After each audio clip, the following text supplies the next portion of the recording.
Assalamualaikum warahmatullahi wabarakatuh. Selamat sore santri merah putih SMP Nasima. Salam sehat untuk kita semua. Dalam kesempatan kali ini di acara Senja Ceria, kami mau membagi ilmu dan pengetahuan bersama pengetahuan-pengetahuan baru untuk santri merah putih sekalian. Nah, sebelumnya kami perkenalan diri dulu. Saya Bidaniki dari Puskesmas Padanaran Kota Semarang, dan ini ada narasumber kita hari ini, Ibu Lani Aryani dari Puskesmas Padanaran, juga seorang ahli gizi atau nutrisionis. Kita sapa Ibu Lani dulu ya adik-adik. Selamat sore Ibu Lani. Selamat sore Pak Niki. Bagaimana kabarnya Bu Lani hari ini? Alhamdulillah baik, sehat. Nah, Bu Lani, hari ini kita ada di acara Senja Ceria bersama santri merah putih SMP Nasima yang hebat-hebat ini. Nah, hari ini kita mau bahas tentang apa sih Bu Lani? Ya, selamat sore santri merah putih SMP Nasima yang hebat-hebat. Bagaimana kabarnya kalian hari ini? Semoga sehat semua ya adik-adik. Ya, baik. Pada sore hari ini perkenankan saya Lani Aryani, sarjana gizi nutrisionis di Puskesmas Padanaran, akan sharing ya materi tentang gizi seimbang untuk remaja. Itu Mbak Niki. Ya, nah itu teman-teman, kita mau sharing mengenai gizi seimbang remaja. Oke, kita langsung tanya-tanya saja ya, dengan sumbernya langsung, sharing ilmu pengetahuan baru dan materi baru. Nah, Bu Lani, untuk gizi seimbang itu sendiri kan materinya sangat banyak. Gizi seimbang untuk anak, untuk remaja, untuk dewasa, banyak sekali. Nah, pertama-tama kita perlu tahu nih, apa sih maksud dari gizi seimbang itu sendiri? Baik, ya, gizi seimbang bisa diartikan bahwa susunan pangan sehari-hari yang mengandung zat gizi dalam jenis dan jumlah yang sesuai dengan kebutuhan, dengan memperhatikan keanekaragaman pangan, kemudian aktivitas fisik, perilaku hidup bersih dan sehat untuk mempertahankan berat badan normal serta untuk mencegah terjadinya masalah gizi. Gitu Mbak Niki. Oke Bu Lani, lalu kalau dulu itu kan kita tahu istilah 4 sehat 5 sempurna. Nah, apa perbedaan 4 sehat 5 sempurna itu dengan gizi seimbang yang sedang kita bahas kali ini? Baik, perbedaannya ya, memang istilah 4 sehat 5 sempurna sampai saat ini masih dikenal. Masih anak-anak juga masih tahunya 4 sehat 5 sempurna, dan untuk istilah gizi seimbang juga masih ada yang tidak tahu. Nah, ini perlu diluruskan bahwa istilah 4 sehat 5 sempurna itu sudah sejak zaman dahulu ya, sejak tahun 1950 sampai 1995. Setelah itu berubah menjadi gizi seimbang. Kalau dulu di istilah 4 sehat 5 sempurna itu ada susu sebagai penyempurna makanan. Jadi bisa diartikan bahwa kalau misalnya kita tidak minum susu, maka makanan kita tidak akan sempurna. Padahal bahwa susu itu adalah bagian dari makanan sumber protein.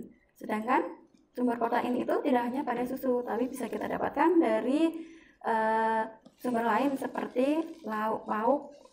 Contohnya adalah telur, kemudian ada daging ayam, daging sapi, ada tempe, ada tahu, dan lain sebagainya. Seperti itu. Oke, terima kasih Bu Lani.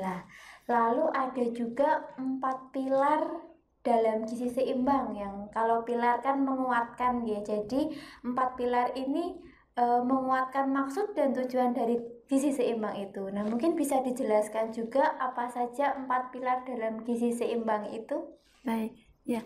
Jadi betul, untuk menguatkan gizi seimbang ini diperlukan pilar, dan ada 4 pilar yang perlu kita ketahui, yaitu yang pertama adalah mengkonsumsi makanan beraneka ragam, kemudian yang kedua adalah membiasakan perilaku hidup bersih dan sehat, yang ketiga adalah melakukan aktivitas fisik, dan yang keempat adalah memantau pertumbuhan berat badan, kemudian mempertahankan berat badan normal. Seperti itu. Oh ya, terima kasih Bu Lani. Nah, tadi di 4 pilar itu disebutkan bahwa kita diharuskan atau diperkuat gizi seimbang itu dengan mempertahankan berat badan agar tetap normal. Nah, bagaimana kita tahu apakah berat badan kita itu normal atau tidak? Baik, ya. Untuk mengetahui berat badan normal, kita perlu mengetahui berat badan ideal dulu.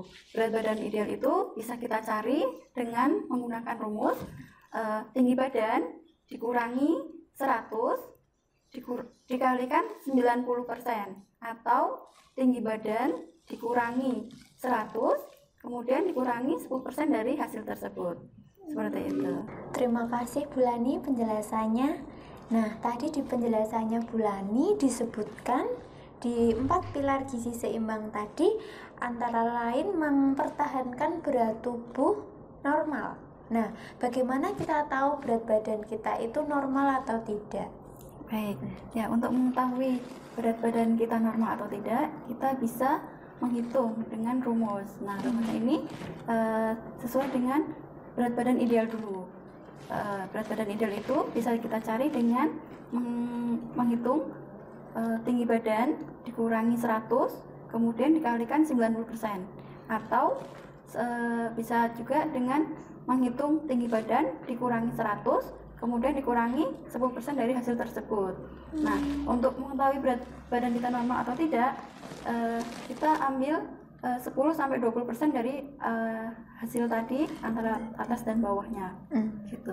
Jadi kita ambil 10-20% dari berat badan idealnya. Betul. Ya Bu Lani. Ya. Nah, ini berat badan ideal. Nah, kalau untuk tahu status gizi kita, status gizi remaja itu cukup atau tidak, itu bagaimana? Ya, untuk mengetahui status gizi seseorang, apalagi untuk remaja ya, bisa dihitung dengan menggunakan IMT atau indeks massa tubuh. Ya, rumusnya adalah berat badan dibagi tinggi badan kuadrat. Berat badannya dalam kilogram, kemudian tinggi badannya dalam meter. Gitu. Kemudian setelah itu ditemukan angkanya atau hasilnya, kita bandingkan dengan standar IMT-nya. Nah, untuk usia remaja, untuk usia 13 tahun, ini standar normal IMT-nya adalah untuk laki-laki 15,5 sampai 21,9. Sedangkan untuk usia 13 tahun yang perempuan, IMT normalnya adalah 15,3 sampai 22,6. Sedangkan untuk umur 14 tahun, laki-laki IMT normalnya adalah 15,9 sampai 22,7, dan untuk perempuan 15,8 sampai 23,3. Kalau di atas atau di kurang dari itu berarti sudah tidak normal lagi atau status gizinya sudah kurang atau lebih, bukan normal lagi. Seperti itu, Mbak. Ya. Terima kasih Bu Lani. Nah, lalu status gizi kita sudah dijelaskan, berat badan ideal sudah dijelaskan juga dengan Bu Lani. Lalu untuk kebutuhan setiap remaja antara laki-laki dan perempuan itu bagaimana Bu Lani? Apakah berbeda, apakah sama, atau bagaimana? Ya, untuk kebutuhan gizi remaja terutama itu berbeda dengan orang dewasa atau mungkin anak-anak juga ya. Jadi untuk remaja, terutama untuk yang usia 13 sampai 15 tahun, itu kebutuhan kalorinya yang laki-laki itu sekitar 2.400 kilokalori. Kemudian untuk proteinnya 70 gram dan lemaknya 80 gram. Sedangkan untuk perempuan pada usia tersebut, kalorinya yang dibutuhkan hanya sekitar 2050 kilokalori, proteinnya 65 gram dan lemaknya 70 gram. Betul, Mbak Niki. Oh, itu untuk sehari ya Bu Lani? Ya, betul, untuk sehari. Dan karena kita makannya 3 kali sehari ya, pagi, siang, sore, dan juga ada makanan selingan pagi dan sore, maka kebutuhan itu kita bagi juga. Jadi sepertiga untuk pagi, sepertiga untuk siang, dan sepertiga untuk malam. Oh, baik, terima kasih. Nah, adik-adik semua, santri Merah Putih SMP Nasima, selanjutnya kita akan membahas mengenai menu makanan sehat yang bergizi dan seimbang.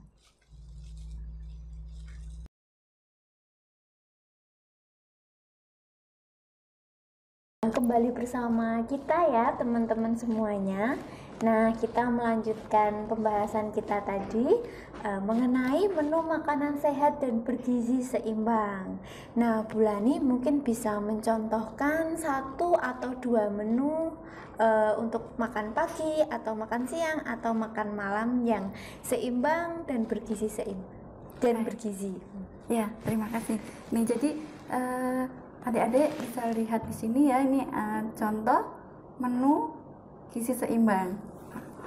Contoh menu gizi seimbang, dalam satu piring makanan ini sudah ada sumber karbohidratnya, nasi, kemudian ada sumber protein, telur dan tempe, kemudian ada sumber vitamin dan mineral, terdiri dari sayur dan buah. Ini adalah contoh menu seimbang dan bergizi, ya. Kemudian untuk selain ini kita bisa menggunakan sumber atau bahan makanan lain untuk membuat variasi atau keanekaragaman makanan yang seperti kita sebutkan tadi, bahwa selain nasi, sumber karbohidrat bisa kita ganti dengan roti tawar, kemudian mungkin bisa kentang, ya, ada singkong, dan juga ada jagung gitu.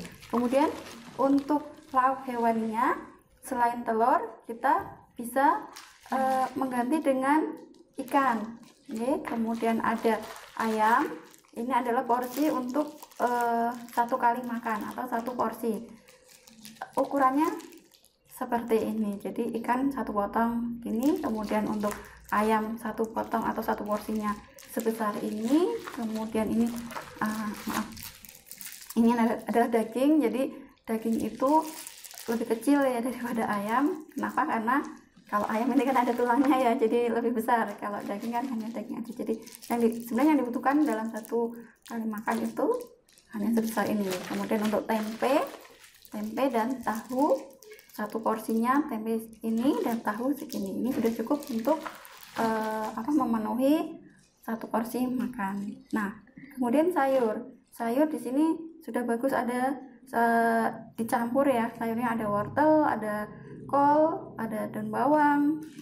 Kita juga bisa menggunakan atau makan sayuran lain untuk variasi. Misalnya pagi kita makan wortel, terus nanti kita siang bisa ganti makan dengan sayur bayam.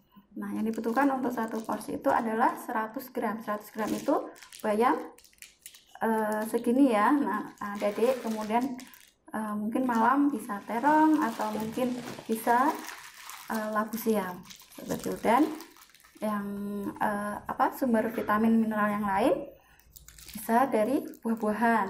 Ya, ini tadi pir contohnya. Kalau jeruk mungkin ini pir terlalu besar ya, ini untuk 2 kali makan bisa. Jadi karena untuk jeruk ukurannya 1 porsi itu 100 gram itu contohnya seperti ini. Kemudian pepaya ini 110 gram.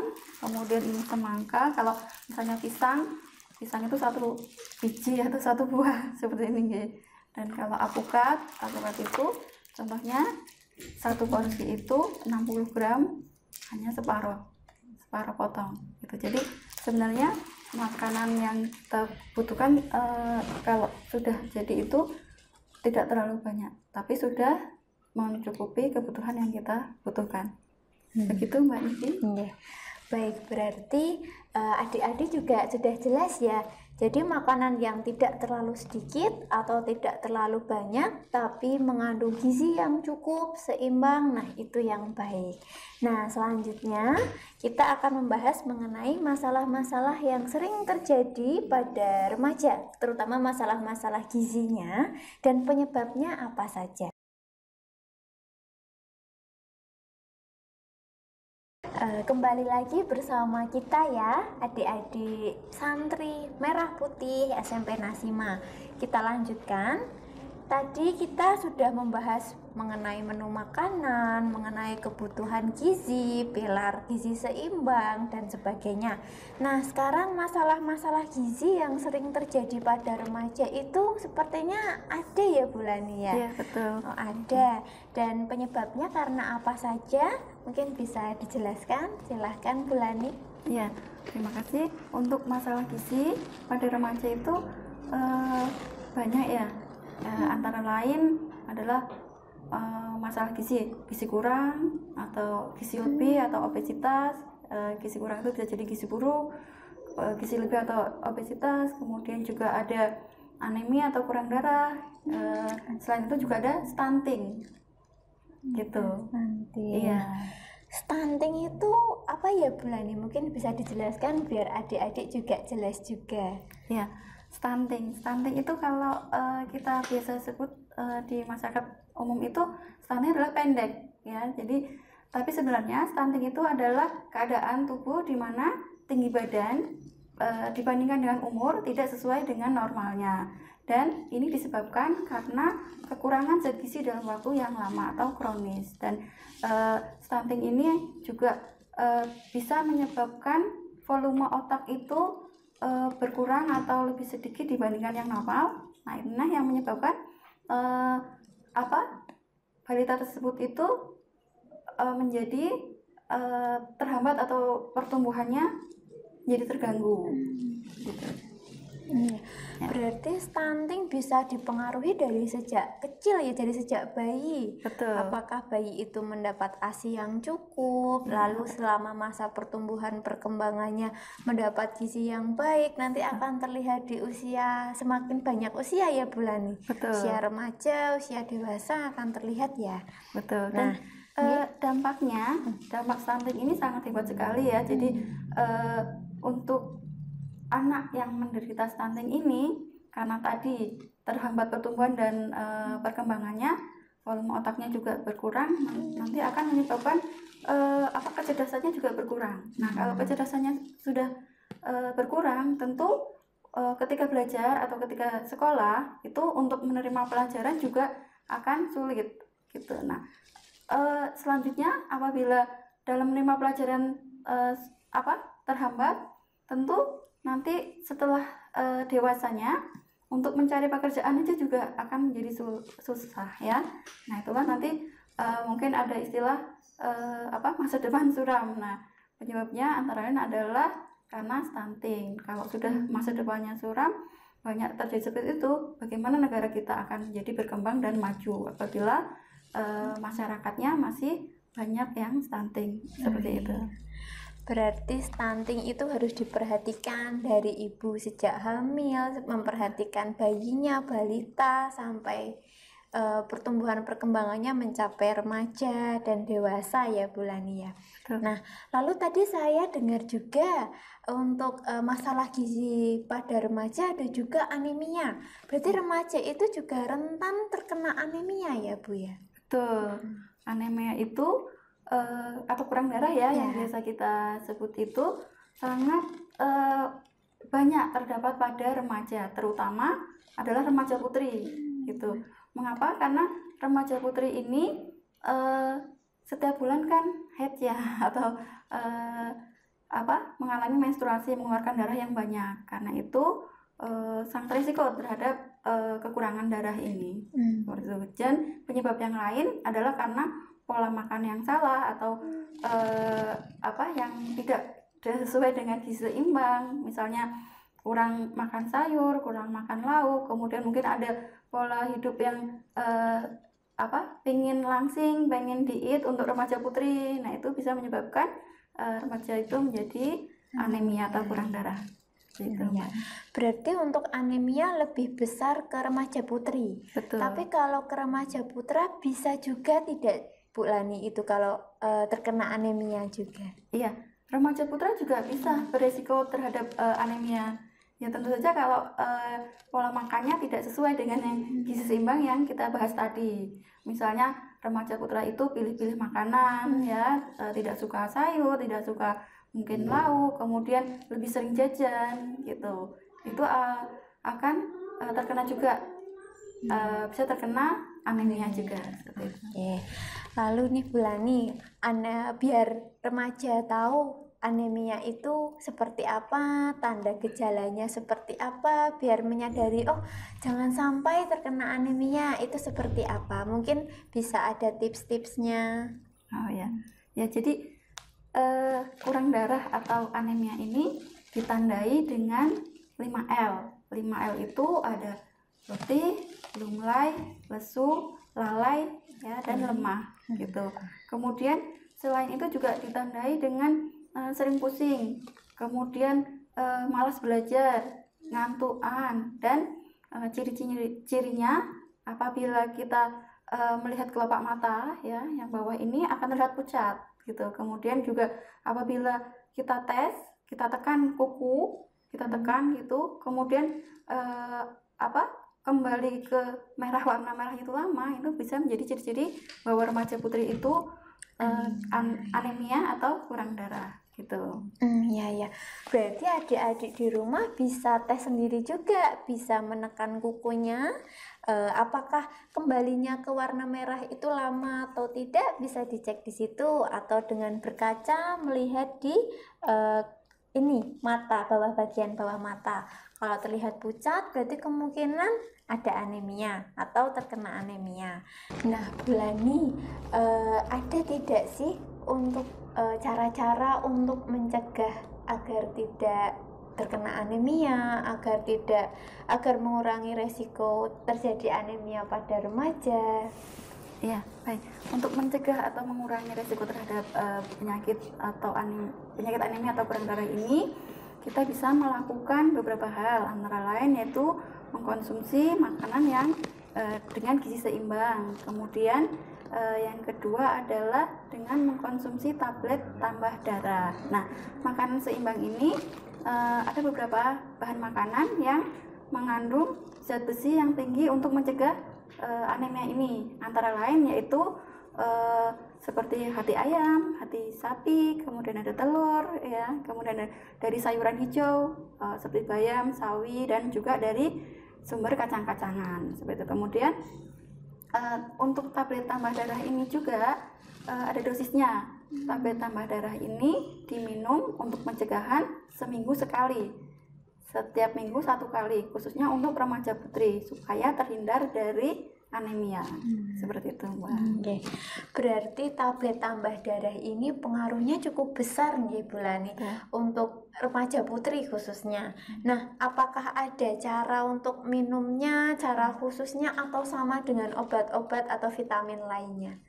Untuk minum tablet tambah darah ada beberapa cara, ya, antara lain yaitu diminum pada saat setelah makan, atau jangan diminum pada saat perut sedang kosong.